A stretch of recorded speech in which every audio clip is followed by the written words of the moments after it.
got it, man. I'm not doing it this week. Yes, do it. Good evening, y'all. Or it may be morning for some of y'all. I really don't know. But hey, we're here to have a good time. This episode 4 of the podcast, Trying to Be Grown, and we keeping it real. Damani just threw this on me literally as we were starting this. I don't have anything prepared. I don't have anything prepared. I'm not gonna lie. What's up, y'all? Let's keep it real. What we doing today? What we doing today, Damani? And I guess we just here to have a good time. No, man. Let's start. Let's hear your little intro you had for today. The one you told me you had prepared. You already. Let's introduced. Let's compare the intro. Let's compare them. No, I don't want to compare. You want me to bring some more excitement to it? I already have. You want me to redo mine and bring more excitement? No, we good. I've already given. What's up? This is the Trying to Be Grown podcast. I'm Byron Keaton. This is Damani Carter, and we here to do what we want to do. We here to pod. Is that better, Damani? Let's go, man. We ain't got all day. We do not have all day. Now y'all see why I do the intro. What's up, everybody? Thank y'all for tuning in for us. What did I want to start off with? First thing I gotta say before I say anything else, shout out to Lainey and Clay. If you haven't already checked out her podcast, go look at Make Your Grass Greener wherever you get your podcast. If you're looking for a great one, yep. But they blessed us. The arm that I got now, you see, I ain't got to lean in and had the mic stand all on the table now, and they have been so generous. We thank y'all. 100%. We could not have done this without you, so I really appreciate that. Yep. And shout out to everybody that's been tuning in weekly. We've gotten some great feedback. We're learning as we go. Mm-hmm. Some people have been giving some feedback that we've had a lot of not great feedback, and I want to highlight some of mine. But first, we got to shout out one person before we get into that feedback. Shout out who? Because I know you don't want to shout this person out, but I'm gonna shout him out. So shout out to you, Chase. We appreciate everything you do. Forget him. Going from different social media websites, giving us feedback. We appreciate it. No, he literally he don't post nothing about it. All he do is criticize me in everything I do in every episode. So no, we're not shouting him out. Just take that shout out off. Shout out Chase. We're gonna find a way. Chase Hayden. We're gonna find a way to edit that out. But for everybody that has been giving us feedback, we very much do appreciate it. Minus these people that I'm about to mention. Dre, why are you built like that is not good feedback. Be honest with you. You posted that. Like telling people to go watch the podcast, and you're gonna say, "Why is he built like that?" It's not good feedback. And for those of you that watched last week's episode, some people apparently had a problem with me making a comment about my defensive coordinator, saying that when I started playing, really was a turning point in the season. Because it wasn't. Some comments that I got on that. So we'll start with Colton, who simply said, "You are cap." That's the number one comment. TJ followed up with, "Your defensive coordinator did not say that." And then Riley decided to knock it out the park with, "Your defensive coordinator might have said that. Coaches lie every day." So thank y'all so much. And I love how our friendship has blossomed into such a fruitful relationship between all of us. So thank y'all. Hey, man. And you can't complain about that, though. Yeah, I very much can. I really don't believe that's the truth, but we're not going to talk about that today. Y'all are chronic haters for no reason. Just chronic. Just because we don't believe that? Chronic haterism. Y'all need to see somebody. But another piece of feedback that we have gotten, apparently, we haven't accessed a certain connected with. No, we haven't. I'd say we just haven't accessed a certain demographic of our audience with some of the content that we've been putting out. So I've asked a few people within this demographic to give us some suggestions. We're gonna start off with one of those today. Yeah. So let me pop it on you. That's interesting choice of words, but let me pop it on you. Oh. Yeah. Uh-huh. Okay, my bad. But let me throw this question at you. What would be your ideal date? See, I haven't really, even though I'm the one that brought this question to the table. I brought it to the table. I just said it on. You said it, but I told you about it before we got on here. I haven't really thought about it. So I'm thinking my ideal date would probably be something, with some activity in it. You want to spend a lot of money at it? I definitely don't. I don't want to spend a lot of money, but it's your ideal. You got to take the money out of it. You gotta take the money out. Nah, the money got to be in it. The money got to be in it. I mean, if we saying ideal, Is everything included? Not to frown on going Dutch, but I think if it's my ideal, I'm gonna do the chivalrous thing and I'm gonna pay. Okay. But I'm thinking that if it's just what happens, then the money has to be taken out of it. So I'm thinking, I don't know. I don't know, man. I'm a kid, so I mean it's Laser tag. Yeah, like Dave and Buster's, laser tag, Grow go karts, stuff like that. I like go doing stuff kart. like Yeah, that. you can't ever get too old for go kart. I like doing stuff like that. I'd rather do that than go watch a play or something. Not frowning on the art. Sound like you frowning upon it. No, I mean it's just not my thing. Watch It's the not my thing. sunset. Lay on top of your car, watch the sunset. That's not me. 100% not me. Walking down the beach, just for miles, just talking about life. No, and I mean it's not just like it wouldn't be going out to like a nice restaurant, dressing up, doing. I'd rather be like in jeans and a t-shirt. We go play some laser tag, paintball, go karts. Paintball would be dope. So I mean, I don't know if I necessarily have the ideal. I just got I got the blueprint for what my ideal would be. So what about you? You got a better answer for that? Oh man, great. I know mine would be okay. The perfect date for me would be to go to some type of NBA basketball game. Well, before we go to the NBA basketball game, go get some food somewhere, do something like that. Upper scale, but not. I'm not trying to spend no $100 each, $200 each. Mm-hmm. I'm not trying to do that. I'm cool with. I'm not gonna say what I'm cool with, but we'll eat at a high scale restaurant, go to an NBA basketball game, kick it, courtside, go home, call it a day. Keep it nice and simple. Courtside seats is simple to you? Nice and simple? You said ideal. I know, but you said keep it simple. Yeah, keep it simple. Courtside seats is a simple date. That ain't no simple date. Courtside is simple, but if Jay-Z is taking Beyonce on that date, not simple. It's not simple. That's simple. That's not a simple date. I didn't say it wasn't expensive, but it's simple. I mean, if you say so. Yeah, it's like, I don't picture courtside as simple. I don't picture courtside. Pop up on ESPN, you gotta let them know how you coming, man. Especially if you courtside at your quote unquote favorite team. If you gonna go out to LA and get courtside seats. See, I didn't say I was going to LA. I didn't say okay, so courtside wherever, it doesn't matter. It had to be near. See, I wouldn't want to be courtside in Oklahoma City, so Dallas.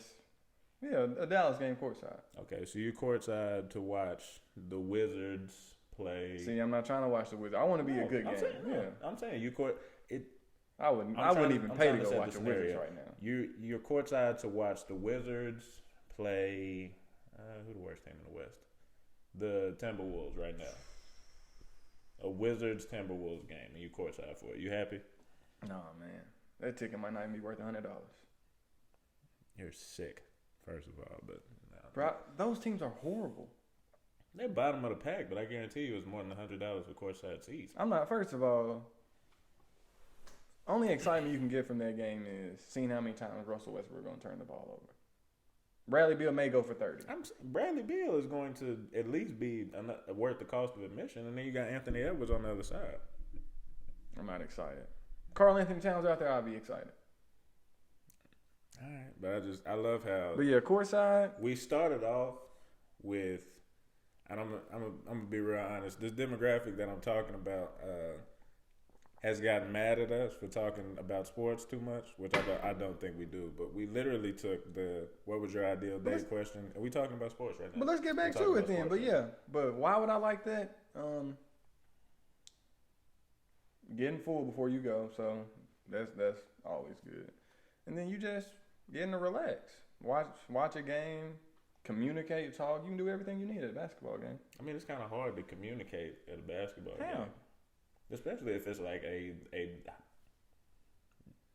highly anticipated or just like a very important game. Whole bunch of breaks within a game. And you can talk throughout the game. You can, oh yeah, that's so-and-so. He just made a 3 from across the thing. Pretty simple to me, in my opinion. That doesn't seem like much conversation. Pretty simple. But I guthat's if it works for you, that's fine. That's your ideal date, not mine.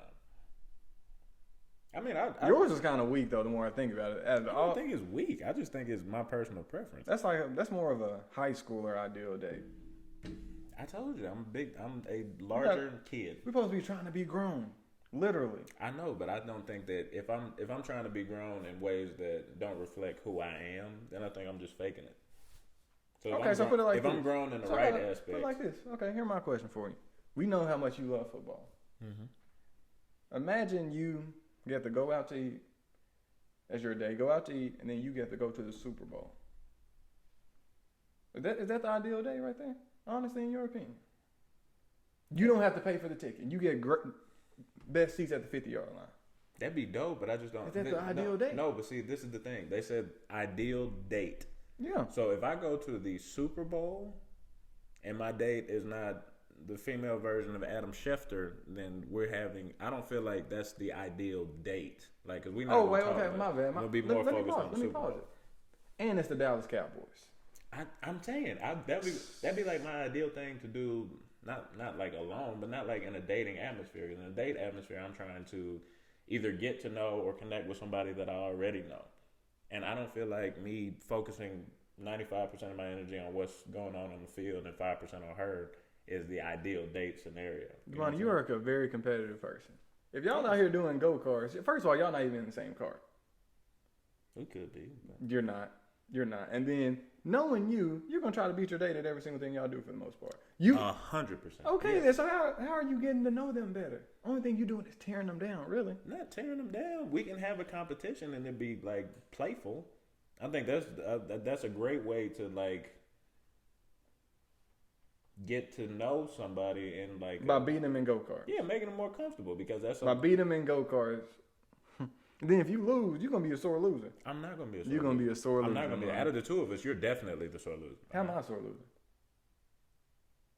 I mean, there are too many examples to count, but I think the one that sticks out the most was the fact that you were so unwilling to lose a one-on-one game of basketball that you almost critically injured. Wait, let's pause. Let's pause. You want to bring it up? Let's pause. No, you asked the question and I answered it. Damani, first of all, I was like, hey, bro, we're not gonna make it to this number.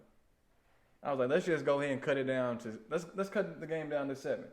You were like, no, bro, we gotta go to 11, like you said. So by 11, we were both gassed. Were we gassed? No, not really. How many points did you have when you said let's go to 7? 2. Okay. All right, if you say so. It was 2-1. All right, if you say so, that's fine. You got a better memory than I do. I have a great memory because that's man. Not the way that I eat a lot of spinach now. You know that's really good for your mental health. Ever. Back to what we were saying. Why can't we go to something else? Because this we have to. It's not going nowhere. Okay, so let's put it all out on the table. Where is the place you want to go and the thing that you want to do at that place? You said Dave and Buster's, and how long you want the date to last? That's also important. I mean, 2-3 hours. 3 hours of games? No, I'm saying like if you go to Dave and Buster's, you can eat. You can play games. First of all, that food not good. Yeah, like some wings or something. I ain't never been, so that's what I'm saying. It could be cool. How is your ideal place? We could go to Locomotion. There's probably a local place that you can do all that stuff at. Okay. We can go to Fast Lane. They lost the They got rid of the go-kart, didn't they? Really? I think so. I don't know why it's still called Fast Lanes, but I didn't know that. But still, I'm saying like we could go to a little local place. Don't have to be a Dave and Trampoline park.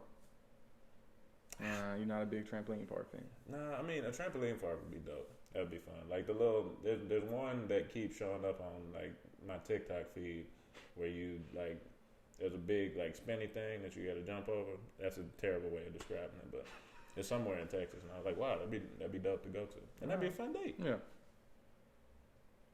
So moving on. Let's move on here. Moving on. There was a lot of happenings in the stock market this week. Hey man, I couldn't complain about it.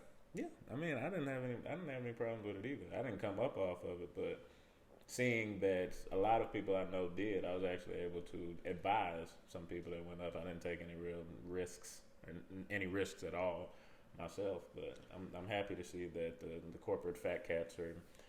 Wait! Before we go take it there, tell the people a little bit about what exactly happened, what was going on, and why did everybody start putting their money on basically 2 to 3 main stocks?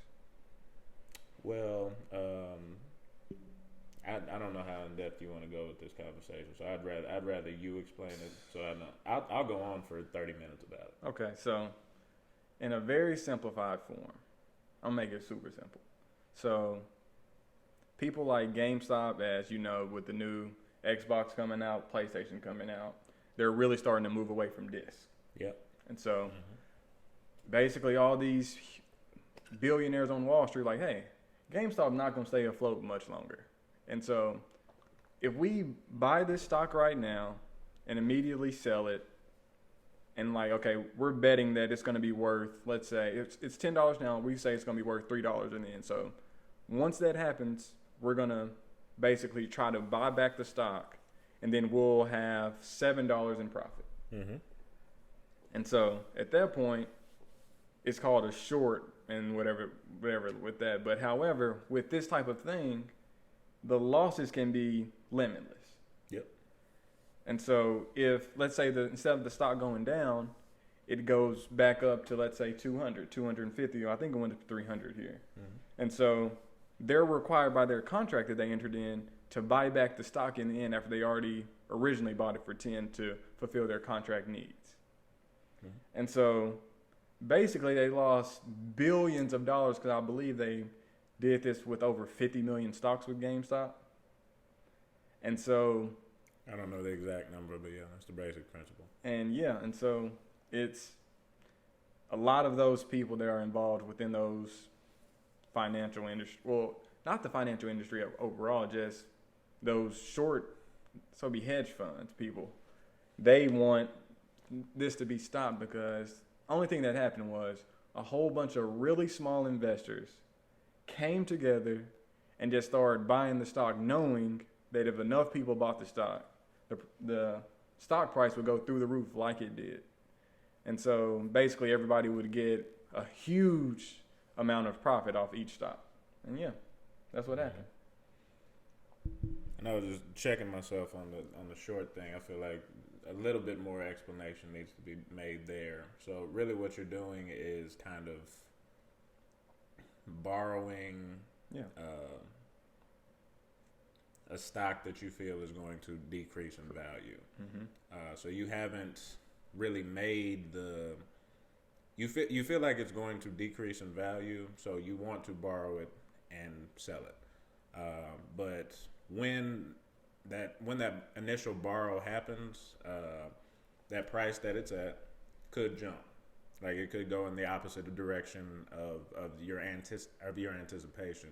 So when you borrow it and the price goes up, instead of having a surplus of money on the end, you're going to be at a deficit. So you're going to owe more money than you initially thought that you were going to make. And also with like those hedge fund companies,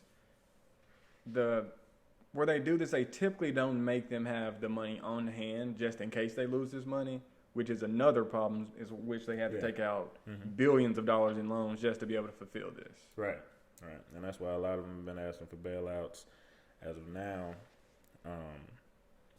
But yeah, it's been interesting to see how many people have come up, how many of the little guys have shown just their purchasing power in the stock market against these large companies that have been doing this and making a whole lot of money on it for a very long time. And it's funny to see them saying that this is so wrong, they're colluding together to make money, which is the only thing that they've been doing the past 100 years or so with these huge corporations. And it's just really funny to see. And like, I had a couple of people tell me, so it happened it really started to blow up at the beginning of this week, but last week and the week before that, I heard like mumbles about it and people saying, yeah, we're going to get this to work, blah, blah, blah.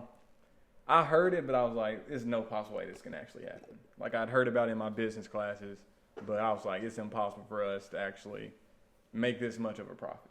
So I was like, I'm not doing it. That stock went from $9 to $330. I saw a little article. I don't know where it was from, so it might be false. But a guy like bet his parents' house payment on GameStop going up, and he came up huge. So to hear stories like that, I mean, it's really hard for me to feel bad for the hedge fund companies that have been making a lot of money doing this for a very long time. So I mean, they're losing at their own game. So I don't see a reason to feel like the goalpost should be moved now to cover their butts.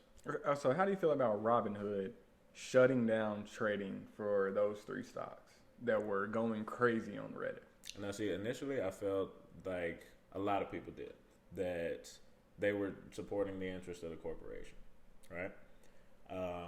But I actually got a different perspective on it. Listening to somebody I know that knows a lot about finances and understanding the reasons that the Robinhood CEO gave. Now, could he have been fabricating, falsifying some of the details? Yes, but the way Robinhood operates, and I'm simplifying this, I would encourage all of you to go listen to what he actually said, because I'm sure that I won't do it the best in terms of explaining, but there is a limited amount that Robinhood has to purchase with, and even though they're using your money to do it, the purchasing process doesn't go straight. Like your money goes directly to purchasing New York the Stock Exchange. It goes through Robin. Yeah. So basically, when there's just a flood of people using Robinhood to buy these particular stocks, Robinhood doesn't have enough banked to just to purchase the sheer volume that people want of these stocks right now. So, like I said, I'd encourage y'all to go listen to him talk about it because he gives a lot more details. And I don't know how true that information he's giving is, but understanding that, I think it puts a little bit different spin on their goals and their reasoning for doing it. Because initially, I thought what a lot of people have said is they're supporting the corporations, they're supporting the hedge fund companies. But if the reasoning is truly that they just don't have enough to cover everybody, then that kind of puts a different spin on it. That's hard to believe because a lot of people have been using Robinhood as well as depositing a lot of money to Robinhood. But you have to think about the surplus of people that have been just like flooding to it in the past week just because of what's been happening. So I have Robinhood, and for the most part, to trade, they require you to deposit, and if you say your deposit doesn't hit in time, they will cover you for like 1 to 2 days. So if you have 1 to 2 days worth of coverage, they should be able to. It seems like they should be able to have the funds to do that. And that's why I said it could be falsified, it could be fabricated. It gave me pause because I was initially like, Robinhood's falling in line with everybody else. They're doing what. But they were sticking out by themselves for the most part. It wasn't many other trading companies that were doing what Robinhood was doing. They're like, we're limiting all buys on this. And also, if that was the case, why'd they allow other people to buy other stocks? They only banned three stocks from being bought. They didn't like stop their whole entire thing and stop people from buying Apple, stop people buying from Google, which is Alphabet, and things like that. They just said, oh, you can't buy these three stocks anymore. We're limiting all buys for the foreseeable future. I think it was like 12 hours or so. So if they didn't have the bank basically to do it, why could people still buy unlimited amount of other stocks? And that's, like I said, there's a whole lot to consider. There's a whole lot. The only thing that I said about his explanation is it gave me pause because it put his reasoning put the impetus in like a whole different area that I wasn't concerned with. Yeah. Like I was initially just like, y'all are supporting corporations. Y'all are doing what the Fat Cats want you to do. Y'all are just falling in line. Yeah. But the explanation put the entirety of the blame in a different area that I hadn't really considered. So it forced me to put a little different perspective on it. I haven't come up with a definitive answer. I still need to do a little bit more research, but that's the only thing that I had to say is that his answer gave me a little bit of pause, and the explanation that was given to me, gave me a little bit of pause. And also, I want to say mid-December, maybe late December.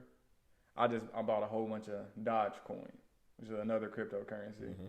It was less than a cent at the time, and over this past week, it got up all the way to like it got to 8.88 something. So it was like 8 cents plus a whole bunch of change within a cent. And I turned $20 into over $300. That's why I have this. Hey man, I didn't believe in it. I was just like, hey, this just in case it's turned to a Bitcoin, I want to be there.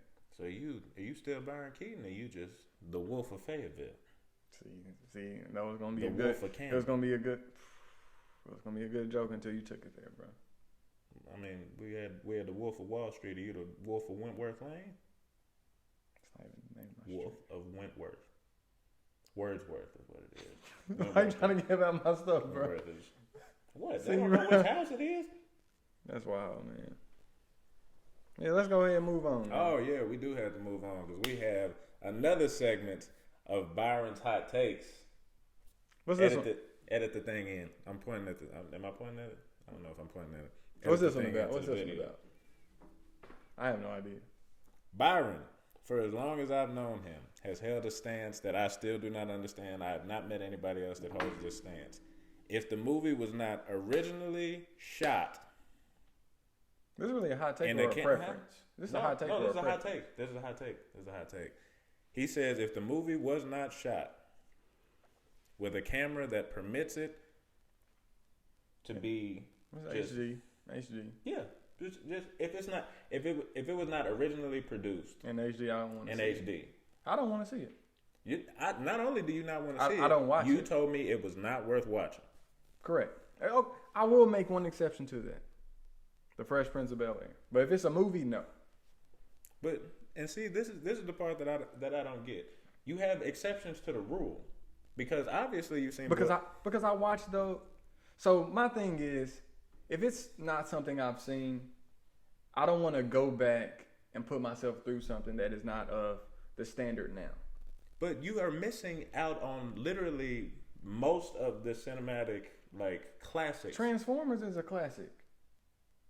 So is it's The Godfather. HD. That's too long of a movie, man. So is Scarface. I'm not watching it, man. I mean, I don't know. But aren't those like 3-hour movies? Yeah. I don't watch 3 hours movies either. That's too long. You watch The Avengers? I watched, yeah, I did watch it. Okay, that's a 3-hour movie, basically. It's over 2.5. It's always an exception to the rule. So why do you feel like this? Like, why do you feel like these?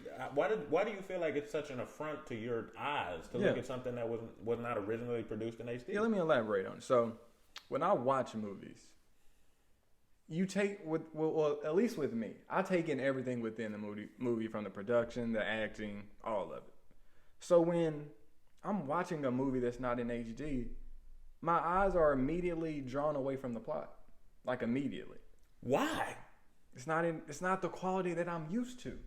Okay, imagine you used to driving a Lamborghini or Bugatti every day. And then they give you, let me think of something.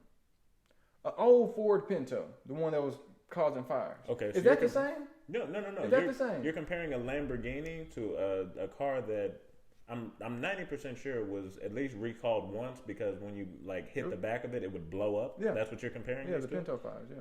Okay, so let's put this in perspective. So the Avengers is a Lamborghini, and you're saying the Godfather is a Pinto.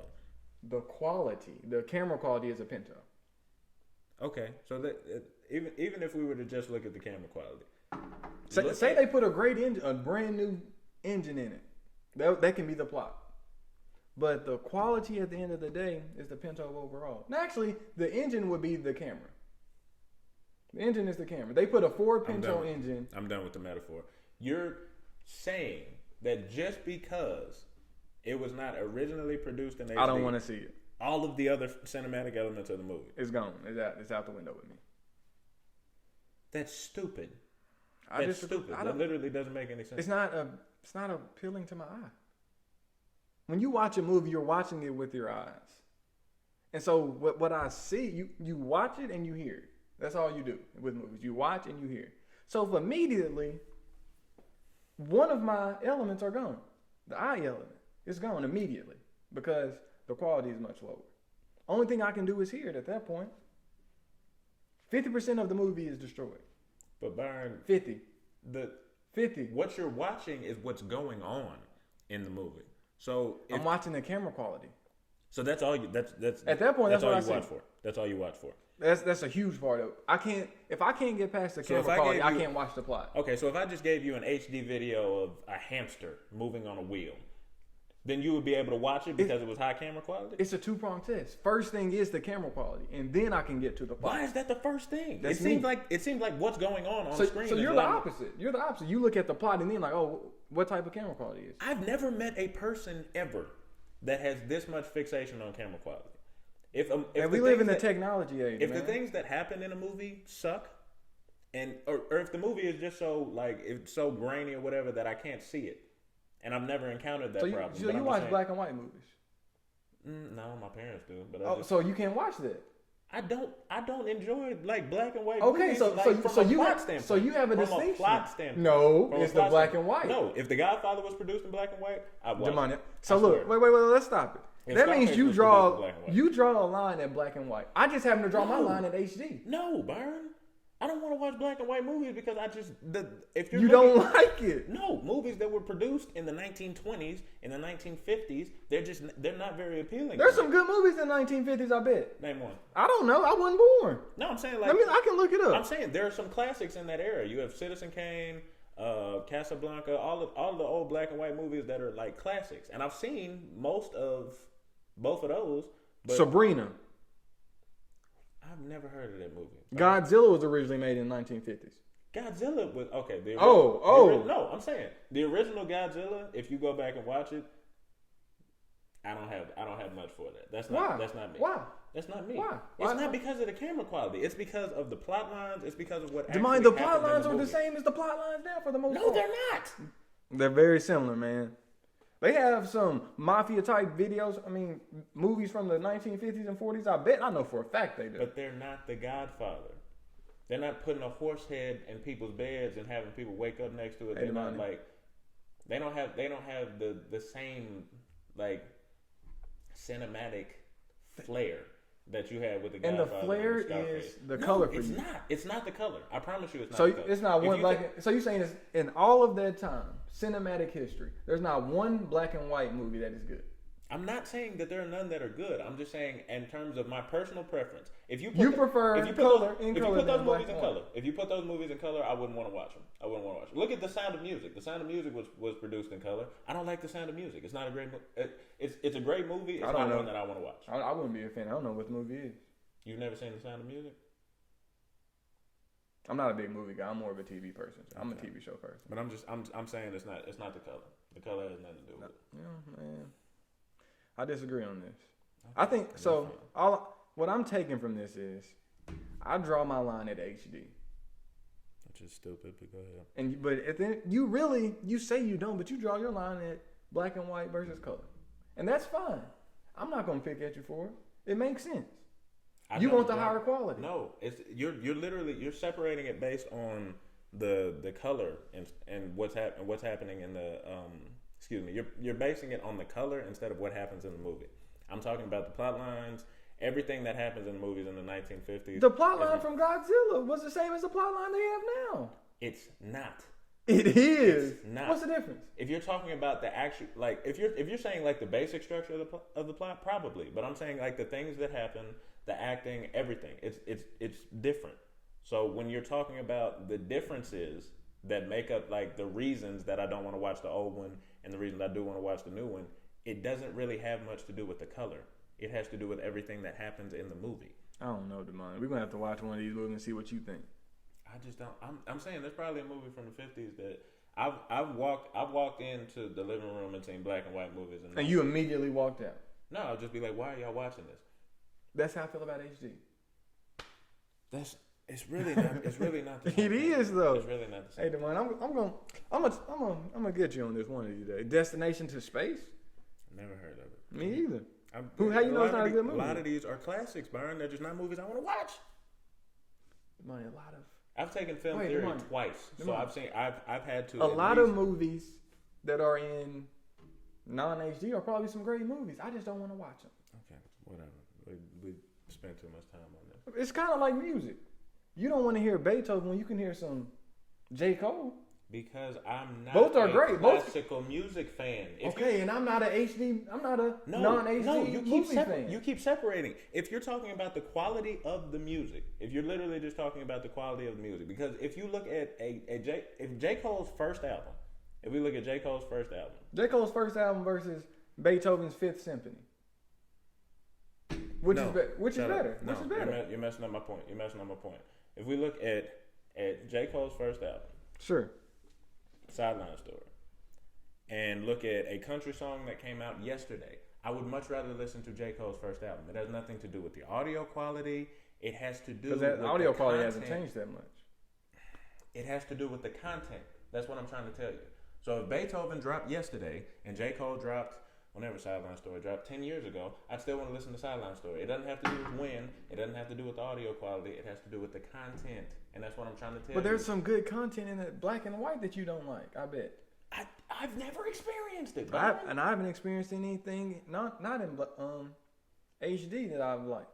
Okay, and that's what I'm saying. That just the fact that you can say that, and there are so many good ones out there, like what? And it's so close. It's like so what? close to us. Like what? If I said give this, me one. If I was born in 1965, give me one. Demond, just give me one. Only thing I do is just give me one. Just give me one. I'm giving you several. Give me Godfather, Scarface. I don't like those movies. They're too long. Have you watched them? I don't. Those are too long. Them? Okay, then how would you know? Too long. Okay, they're as long as the Avengers, but you watched the Avengers, didn't you? Barely. You did watch. I fell asleep.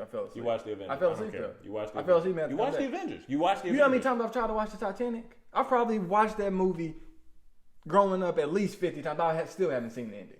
I still have not seen them hit the iceberg. That's just sad for a whole bunch of reasons. I haven't never finished Avatar. It's too long. I need movies under 2 hours. When you get over that 2:30 mark, you lost me. Menace to Society. There you go. Would have been better for the HD. Oh my God. Okay. Plus, they had Cuba Gooding Jr. in it. I don't have enough. Menace to Society does There's not not have have Cuba. I'm thinking of you're thinking Boys in the Hood. I am. Lord Jesus. Lord Jesus. It's been a long day, man. A long week. Well, Wait, time out. How was your week this past week? It was great. Anything eventful happen? No. Nothing? No. Talk to anybody new? See anybody new? No. Come across COVID? No.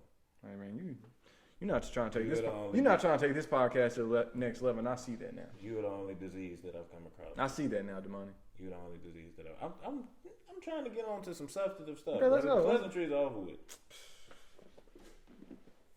Anyways, and right before we get into this this next topic that's gonna be interesting, I'm gonna give you the softball. Who's your NBA MVP thus far? NBA MVP. You know, I got to go with the GOAT. I go. Jordan still playing? Anyways. Or are you just saying somebody that plays for the Hornets? Anyways, I'm talking about the actual GOAT, like the best player to ever do it. I know. I'm asking. Is Jordan the still best? playing? The best player ever to do it is LeBron James. Is Jordan still playing? I think LeBron James is MVP. Joel Embiid 2. Why? It's meanwhile. LeBron's having a great year. Joel Embiid is having a better year. Is he? Yes. I don't think so. He is. He's playing in the East. Y'all told me for years LeBron James could not be MVP because he played in the East. LeBron goes west, what happens? The whole entire table's turned. Oh, Joel Embiid is the MVP. Giannis Antetokounmpo is the MVP. Guess where they're playing? In the so-called weak East. I'm sick of it, bro. I'm sick of it. I'm putting my foot down today. I'm putting my foot down. We're not gonna do this anymore. We've played around with this too long. Too long, Damani. We've done this too long. LeBron puts up great numbers. Oh, he's in the East. Oh, LeBron puts up great numbers, and he's number 1 in the whole entire league. Oh, too bad he plays in the East. So what is the standard? Can you give me the standard of what you think it is? Because y'all told me people can't be MVP because they came out of the East. For years. Go ahead, man. Let's hear your MVP. I'm sick of it, though. I just had to get that off my chest. Yeah, it's obvious that you have some strong feelings about LeBron James. I don't know if I've ever seen that. Who's your MVP, man? Get straight to the point. Who's the MVP? My MVP is Joel Embiid. Why? Because I don't think that you can. to me, he's top 3 in the NBA offensively right now. Not only from a numerical standpoint, but just from what he is doing. He's playing like, and he's top 2. I think he's 1 defensively, and I don't think you can say that about anybody else. Who does he guard? He's in the East. Honestly, who does he guard? Bam is in the East. Giannis is in the You East. talking about Bam, the dude KD that's not even in playoff contention right now? You talking about that Bam where he has other? No, you just asked who. You okay. just asked Bam, who else? Are you just talking? He doesn't guard Giannis. I'm saying, are you just asking about who he guards? Who he guards? Who does he guard in the East? Well, sure, specifically. Well, he wasn't guarding Anthony Davis. He was guarding Marc Gasol when they were playing. Yes, but okay. So who? No. If Giannis can be a great defender playing off, who said Giannis is a great defender? One thing he does is block shots coming from the backside. I don't consider that an elite defender. But if you're looking specifically at a center spot, I have a problem with how Giannis is used on defense too. And especially in today's NBA, if you have a 5 that is a great rim protector, like I feel Joel Embiid has been this year, then I feel like you can not even necessarily minimize, but you can look at other stuff. If you look at Gobert, we don't really look at what he does when he guards, because we've seen that he can be exposed by bigs that really have a lot of skill. Yep. He's won 2 defensive players of the year. Did I agree with you? Would I have given him my vote? I'm not saying that you gave him so vote. I'm just saying that he's been a great defender. So I'm not going to say he's top 3. I was saying he's been a great defender at the rim. Yes or no? He's been all right. He's been a great defender at the rim. Miles Turner. I haven't watched a lot of Miles Turner, I'll admit. Miles Turner, before he got hurt, he was going off easily Defensive Player of the Year. Okay, and that's fine. I said top 2. And so who was your 2? I was putting Gobert and him right there. Here you go, putting Simmons as a Defensive Player of the Year. I hate that, man. They don't do that. Who else do you have in the back? Who do you have from the I like people that are versatile defenders. You like people that are versatile? Versatile defenders. In fact, I find that interesting, being that LeBron is your favorite player. I think that a lot of the reason that you like versatile defenders is because you like Bron so much. I think Ben Simmons is a better defender than Joel Embiid. Are we just talking about on ball? Everything. Stop it. I'm saying, like an overall defender, I'm putting Ben Simmons. Top to bottom, you're crazy. How? Top to bottom, you're crazy. No. How? No. How? Explain how not. Because other than blocking, what does Joel Embiid do better than Ben Simmons? On defense only. Only defense. If you're talking about just the presence that Joel Embiid provides from a defensive standpoint, compared with what Ben Simmons can do on ball you can affect 1 person, maybe 2 if you're talking about as a help defender. But the person that protects the paint, and I think the reason that you see a lot of the defensive players of the year coming from that spot, you have the ability to affect almost everybody. So I think top to bottom, if you're talking about the defensive impact that Joel Embiid has, I think it'd be tough for somebody. Obviously, if we're talking about Marcus Smart and Daniel Tice, I'd obviously give the edge to Marcus Smart in terms of defensive impact because he's great out there, and Daniel Tice is not great at protecting the rim. But if you're talking about just the presence that a Joel Embiid, a Rudy Gobert have, I think that is very significant when we're talking about just the overall impact on. So will he win Defensive Player of the Year this year? I don't know. I don't know if he's gonna stay healthy because LeBron bench pressed him and hurt his back. So he got back up. First of all, that was a little soft touch too. Mm. It was just a little if you I've seen other lighter players go through that easily. Okay. First of all, also you try to dunk on me, I would have done the same thing. Byron, that's just because you're a dirty basketball player. You're not gonna dunk on me. That's just because you're not gonna try to disrespect me in a basketball game on national television. No, it's just because you're a dirty basketball player. It's so I just supposed to let somebody disrespect me. In terms yes or no? No, don't try to beat it. Yes or no? If it's a basketball action, yes. If you consider that disrespect, that's disrespect. The line of disrespect, you can put it wherever you want to. Think about but this. If we're playing basketball, you have to look at me like, okay, I'm about to dunk on him. You can't. No, you're not going to look at me like, oh yeah, he about to get dunked. But that's within the game of basketball. Okay, it's within the game of basketball for me to foul. A flagrant foul is it's still within the game of basketball. No, it's denoted for in that case, everything is within everything. Yeah. So if I shoot you in a public place, then I get arrested for it, but there's already been a stipulation for me getting arrested. Sure. So it's okay for me to shoot you then. You'd say that shooting someone is within like the realm of things that can be done in a public place. That's what it can be done. You just gonna get punished for it. All right, yeah, that makes sense. You're gonna get punished for it. That makes sense. You just have to live with the punishment. Yeah, that's right. That makes sense. Am I wrong? No, I mean you're not. Thank You're you. not at all. So what are your thoughts on it? Of course not. What are your thoughts on it? Oh, on that perspective, I think that perspective is stupid. I think that perspective is ridiculous. Much like a lot of your perspective. I disagree. Obviously, you do. I disagree, man. But speaking of perspective, Byron, you had a movie selection that you wanted people to watch. Now, we are not going to spoil it, and I'm interested to see. Hey, yeah, so yes, just in case we do spoil it, this is may have some spoilers in it, so be aware of that. So spoiler alert. Go watch it on your own time, this and that, blah, blah, blah. You're not going to spoil it. I'm not going to let it. I'm definitely not I'm 100% going to spoil this movie. No, but nothing that is not in the trailer will be talked about. So if we're just talking about but first we got to talk about the trailer going viral, this and that, blah, blah, blah. Everybody excited to see it, and then they released it. They just released it under the rug. Nobody heard much about it upon release.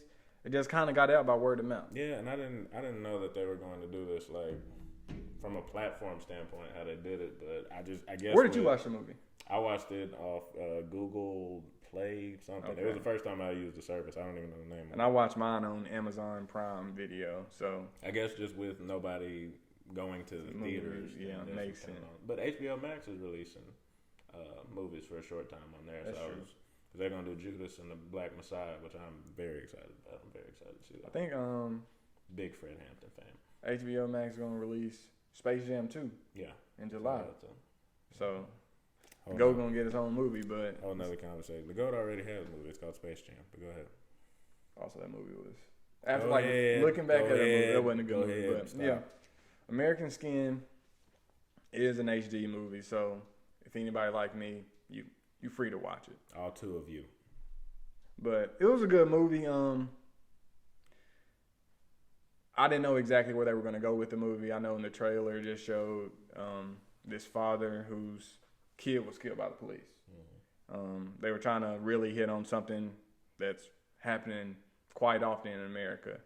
And so, but this one was like a change of events to where the cop was let off, obviously. And this guy kind of just this father of the child took it into his own hands to get justice. Mm-hmm. And so I know that's what a lot of people, especially if it's their own child, they want to see justice at. And he didn't know, well, a lot of the community didn't know what was happening and how he was preparing for this. He got a lot of close friends and other people that would back him to join along. And basically they had a trial. Mm-hmm. And I'm going to let Damani talk about his little takeaway from the movie. I had a lot of takeaways from this movie. And the first thing that I have to say is that I'm sick of narratives like this being necessary. It'd be great if we could just sit here and talk about the cinematic quality of the movie, which I thought the movie top to bottom was great. So what? Wait, so 5 stars, 4 stars, 3 stars? What do you give it? 5. All right. I love Nate Parker, he stars in the movie as Lincoln Jefferson. He was also the director, and I think that, and Spike Lee did some. I don't know if he was involved or something. what, but he was involved in the production. But looking at all of that cinematic stuff would be great, but we have to have kind of a different conversation because these narratives are necessary because of what's happening in the world, and I'm really tired of that.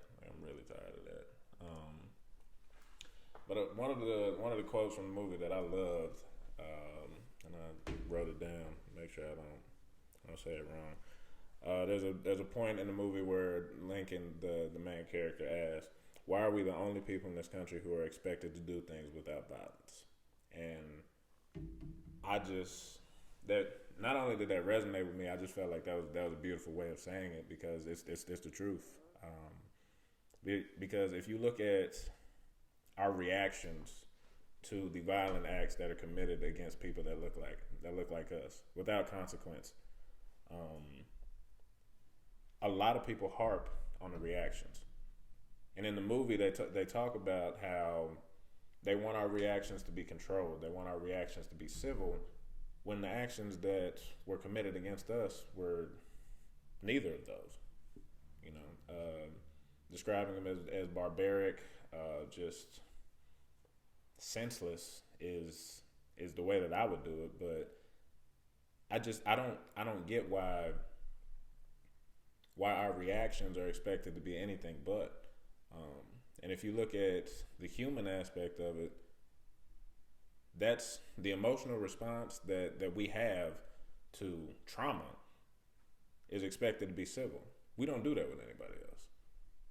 Just looking at it from a psychological standpoint, it's ridiculous to expect people that are constantly subjected to this kind of trauma, who are living in fear of certain consequences that aren't in existence in the same capacity for other people. It's a ridiculous situation to be in, in my opinion. And another thing that I wanted to talk about is there's a scene in the movie where one of the police officers, who is revealed at this time, I don't believe he's revealed before, to be of some Latinx origin, and he's talking to one of the prisoners who has been let out and non-violent prisoner, and put as a member of the jury for the trial that they have in the police station. I'm kind of getting into some of the stuff that happens, but there's a trial that happens in the police station, and Lincoln puts it together so that 12 jurors are assigned to decide the guilt of the police officer that killed his son. And one of them is a Latinx prisoner that was in the police precinct in some capacity, and just was a member of the jury. And they have an exchange where the prisoner speaks entirely in Spanish and talks to the police officer. And the police officer right there though. Did you always show subtitles there? It didn't, but I mean, I speak it well enough to know what he was saying. I didn't know what they were saying. I was so confused. Yeah, but I mean, I like that though. Yeah. But the cop speaks in English the whole time. The prisoner speaks in Spanish. They have an understanding, and just like you can tell the commonalities in their background, but the cop is just visibly angry at the prisoner. He's covered in tattoos, and he's just talking about how hard the way that he lives his life makes it for people like the police officer to live their lives. And it speaks so much about how much we have to either compensate to live respectable lives as you know, members of a society that continues to marginalize us, or how much we exist on the fringes and continually are subject to consequences that don't look like the consequences for the people that are, you know, normative in the culture. So I love that exchange, because it says that this just societal force that we're subject to every day, it just pushes us in different directions. And no matter where you end up on that spectrum, it's palpable that this society that we live in is what pushes us there. And that's why I thought, you know, just not only from a cinematic point of view, but just looking at the larger statement it makes about society, I love that scene. And so one of my biggest takeaways was basically, sometimes it really doesn't matter how much evidence you put on to show like this person was wrong, this person was clearly in the right, this person had that basically that consequence should have never happened based on the overall altercation, everything like that. And so, for example, the kid only had a cell phone. He was completely unarmed. The cop knew that it was a cell phone and only a cell phone, yet still fired multiple shots and killing a kid. And so it just brings me to, like, people of the jury, they'll see all of this and they'll be like, oh, that's still not enough for me. I just don't know. You don't know what right in that situation, you don't know what the police officer was going through.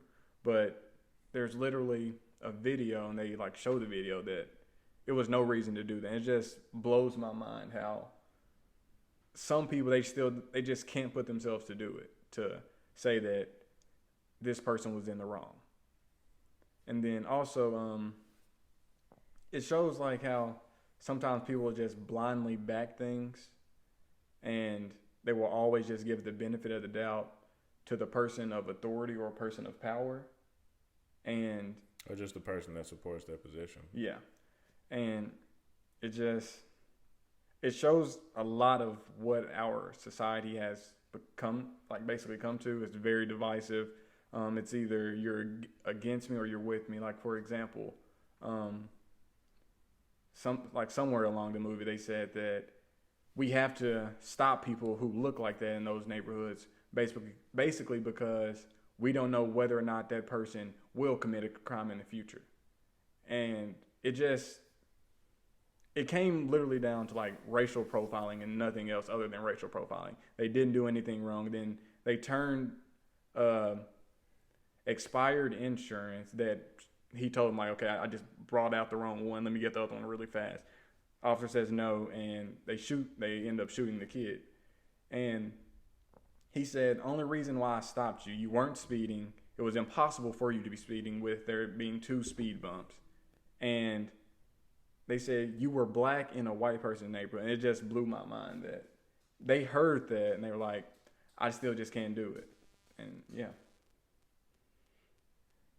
It was a great movie, top to bottom. Made me angry. Just the whole range of emotions, empathy. Just I loved it. I really did. And one more thing, I know my bad, but I know the police officer said, "You just don't know what I'm going through. I want to get home to my family, this and that and the third." But then they countered that with, "Well, I can't get home to my family because my son is no longer here." And I know that they don't, as a society, well, not as a society, but the law doesn't look at it that way at all. And that's something that we need to fix. They only look at it from one side's perspective, to where this person deserves more flexibility in it, whereas this person who does nothing wrong, they can't fear for their lives and be able to go home free, where the other person fears for their life and they get to take things way out of hand. But yeah, it's a good movie. I did spoil some things. Yeah, I told you I was gonna. That's why I said a spoiler alert. I knew what was gonna happen to me.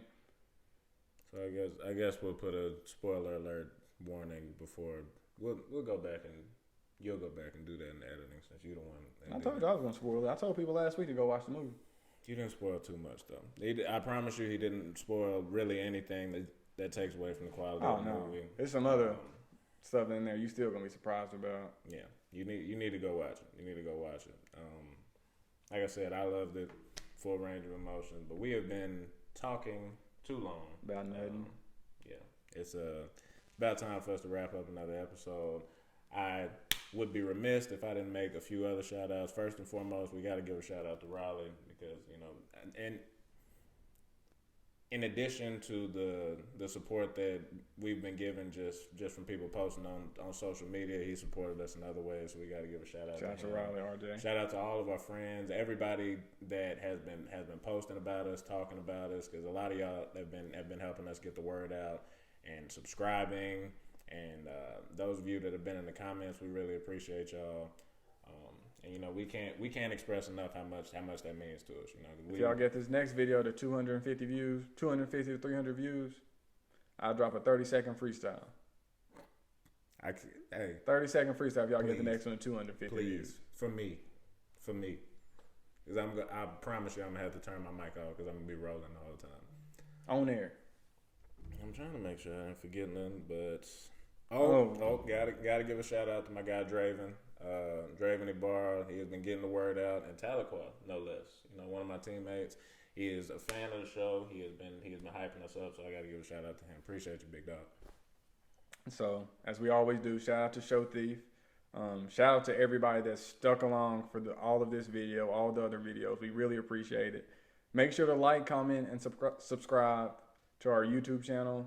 Check it out. Check us out on Spotify, Apple Podcasts, and I think that's all we have for today. Stay tuned next week. We got a special guest coming. Oh, yeah. You will love that. I stood tall. When you make it through the struggle, you the truth. When that pressure get applied, is you gon' pass or you gon' shoot. I stood tall. When you make it through the struggle and the pain, do you get your umbrella off the chance that it might rain? I stood tall. Ooh, I stood tall. Ooh, I stood tall. Ooh, try to count me out between whoever hold me down. When I see my people going through it, I put the blame on me. And I see my homie lose his mind, but I gave him his first taste of lean. I ain't gon' lie, that really hurt me, but I had to close the curtains. And one thing I learned on Lion King is everybody gotta eat.